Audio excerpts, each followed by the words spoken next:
guys. This is Ryan from 60 Cycle on the Guitar Podcast with Tim Marcus from Milkman Amps. This is absolutely the first take. This is the first time we've recorded this. Is definitely not the third take, because that would be ridiculous if we did this 2 times and it was not recording. There's no way that I forgot to press record on different devices each time. Yeah, this is the first take for sure. All right, fresh, first take. So Tim has a new amp here. It's going to be a limited run of 15 of these things. Some famous people have already bought them. Yeah. Some celebrity guitarists. And it'll be available through a few dealers, probably in the fall. Yeah, Chicago Music Exchange and a few other places. Let's take a look at it. Yeah. I'll turn the camera around and do my best to take a peek at it here. Basically, the Milkman take on a Tremolux style amplifier. So it's an 18-watt cathode bias 6v6 bass amp with a 5x3 rectifier tube. And I did the cabinet with Billy Rowe from Rock and Roll Relics, and we did a pretty authentic relic job. So yeah, it looks old. It looks. I actually had another 55 Tremolux in the studio where my shop is to kind of base this off of. It looks older than my PV that I've beat to hell. Like even like the metal up here is all like crusty and greasy and stuff. He did a great job of relicing this thing for sure. Well, I didn't do that. Billy did. Luckily, that's beyond my pay grade. Take 4. Okay, maybe the iPhone selfie stick isn't as good as an idea as I thought it would be. Yeah.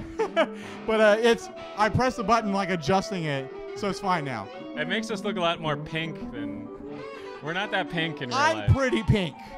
You are. I'm pretty in pink, and I am pretty pink. Yeah. So, but that thing looks great. And you said it's like an 18-watt like tweed sort of sound. Yeah.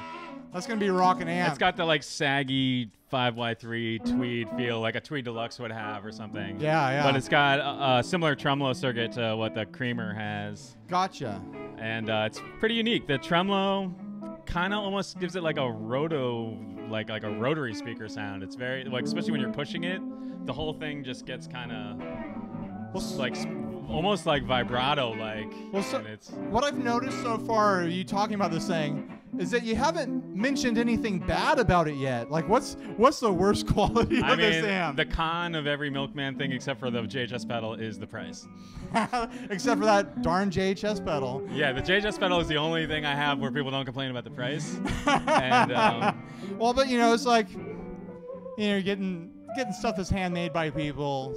Short runs, special runs. The amount of like hand work that had to go into this thing is more than anything else. Amps that sound as good as your amps. I mean, come on. Yeah, I mean, unfortunately, good stuff costs money. You don't, especially if you're going to pay the bills of the people making them. You know. Well, that's not even honestly as important as just making the stuff good, which has always been my priority. Tim Marcus says the most important part is making stuff good. Yeah.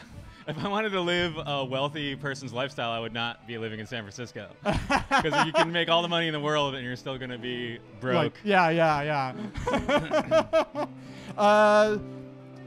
What other things can we talk about?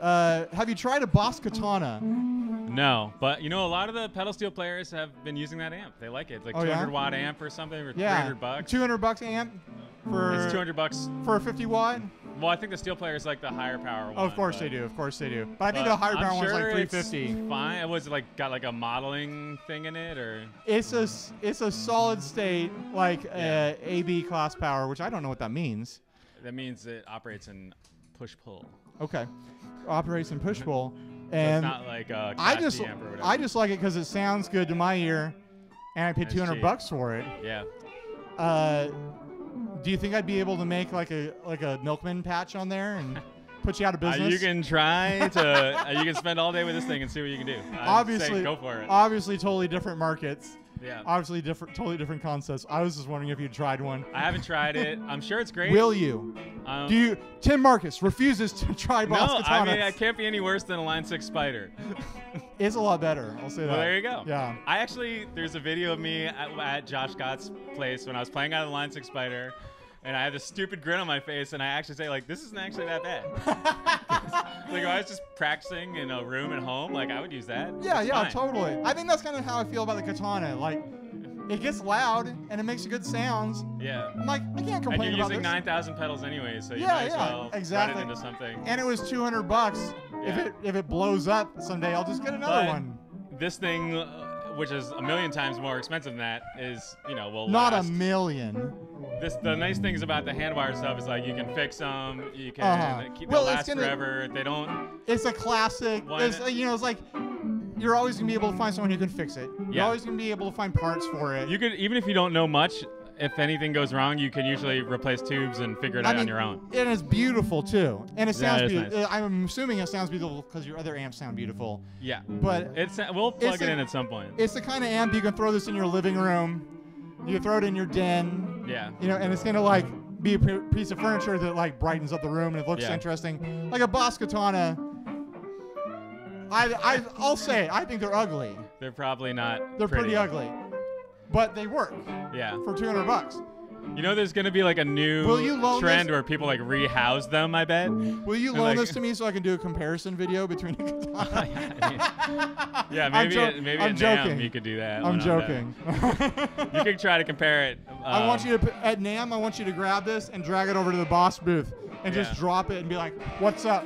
Well, the speaker, like a Alnico Blue speaker, alone costs more than it does. the katana. It does, absolutely. So that's gonna be a weird thing. I don't know if like just the speaker has so much character. Yeah, it really does. Alone, like I just don't see it. But if you say it's good, I don't know why I jumped on this topic of the katana. This is stupid. Yeah. This is a dumb topic. Anything else you want to talk about while we're here? No. While we're on our fourth take of I mean, this podcast it's Kauerfest. There's burgers to be had and beer to drink, and those burgers are nuts. I mean, nuts. I will travel very far for food, so burgers are a big deal. I'm gonna get one. How long? There's nothing.